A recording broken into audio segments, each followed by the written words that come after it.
மதுரை குடும்ப சேனலை பார்க்கும் அனைத்து நண்பர்களுக்கும் வணக்கம்.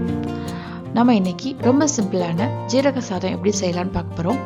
நான் செய்கிற குவான்டிட்டி பார்த்தீங்கன்னா 2 பேர் சாப்பிட்லாம். ஸோ அதுக்கு என்னென்ன தேவையான ஐட்டம்னு பார்த்துட்டு வந்துடலாம். 2 டேபிள் ஸ்பூன் நெய் எடுத்திருக்கேன்.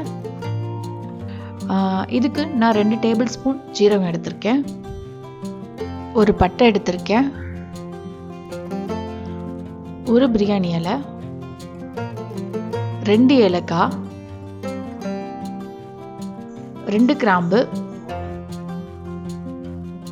நெய்யில தாளிக்கிறதுக்கு முந்திரி பருப்பும் கிஸ்மிஸ் பழமும் எடுத்து வச்சிருக்கேன். 2 பச்சை மிளகாய் எடுத்திருக்கேன். உங்களுக்கு காரம் வேணும்னா இன்னொன்று எடுத்துக்கோங்க. அப்புறம் கொஞ்சம் கருவேப்பிலை, அப்புறம் கொஞ்சம் கருவேப்பிலை பவுடர், கொத்தமல்லி, உப்பு, அப்புறம் 150 பாஸ்மதி அரிசி எடுத்திருக்கேன். இது ஒரு 1/2 அன் ஹவர் ஊற வச்சு வச்சுருக்கேன். ஸோ இப்போ நம்ம ஜீரக ரைஸ் செய்ய போயிடலாம். ஸோ இந்த பாஸ்மதி அரிசியை நான் குக்கரில் மாற்றிடுறேன். கொஞ்சம் உப்பும் 1 டீஸ்பூன் எண்ணெய் ஊற்றிக்கோங்க. எதுக்கு நம்ம எண்ணெய் ஊற்றுறோன்னா உதிரியாக இருக்கிறதுக்காக. ஸோ நம்ம ஒரு விசில் மட்டும் வச்சா போதும். ஒரு விசில் வச்சு எடுத்துடலாம்.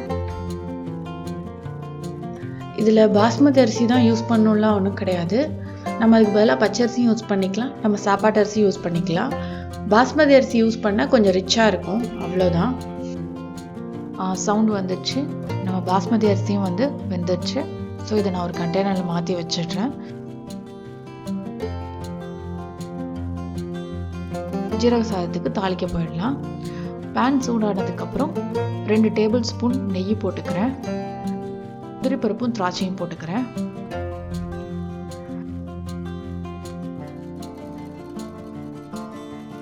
ரெண்டு வதங்கினதுக்கு அப்புறம் நம்ம எடுத்து வச்சிருக்க ஸ்பைசஸும் 2 பச்சை மிளகாவும் போட்டுக்கிறேன். போட்டு நல்லா வதக்கிக்கோங்க. இதில் காரம்னு பார்த்தீங்கன்னா பச்சை மிளகா மட்டும்தான். உங்களுக்கு காரம் கூட வேணும்னா இன்னொரு பச்சை மிளகா கூட ஆட் பண்ணிக்கோங்க. அது உங்கள் காரத்தை பொறுத்து.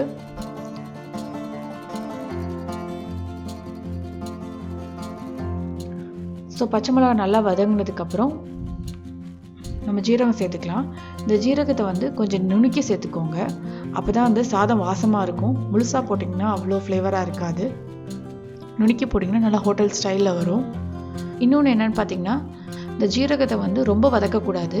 அந்த ஜீரகத்தோட ஸ்மெல் வந்தோடனே சாதத்தை போட்டுடணும். ரொம்ப வதங்கிச்சுன்னா லைட்டாக கசக்க ஆரம்பிச்சிடும். சிம்லேயே வச்சு செய்யுங்க. நல்ல ஸ்மெல் வருது. ஸோ இப்போ நான் பாஸ்மதி அரிசி ஆட் பண்ணிக்கிறேன். லைட்டாக கிளறுங்க. அரிசி உடஞ்சிடாமல் கிளறுங்க.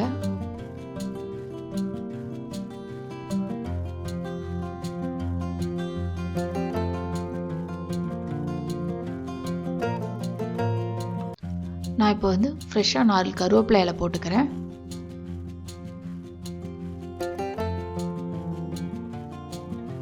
ஒரு டீஸ்பூன் கருவேப்பிலை பொடியும் போட்டுக்கிறேன். சாதத்துக்கு நல்லா ஃப்ளேவராக இருக்கும். நான் ஏற்கனவே அரிசியில் உப்பு சேர்த்துருக்கேன். ஸோ அதனால் இப்போ உப்பை பார்த்துட்டு சேர்த்துக்கோங்க. இப்போ கொஞ்சோண்டு சேர்த்துக்கிறேன். ஸோ அவ்வளோதான், நம்மளோட ஜீரக சாதம் முடிஞ்சிடுச்சு. அடுப்பை ஆஃப் பண்ணிடலாம். லைட்டாக கொத்தமல்லியை தூவி விட்டிங்கன்னா நம்மளோட ஜீரக சாதம் சாப்பிட்றதுக்கு ரெடி ஆகிடுச்சு. நம்மளோட சுவையான ஜீரக சாதம் ரெடி ஆகிடுச்சு. இந்த ரெசிபியை வீட்டில் செஞ்சு பாருங்கள். செஞ்சு பார்த்துட்டு இந்த வீடியோவை ஷேர் பண்ணுங்கள், கமெண்ட் பண்ணுங்கள். சப்ஸ்கிரைப் பண்ணாத நண்பர்கள் சப்ஸ்கிரைப் பண்ணுங்கள். தேங்க்யூ.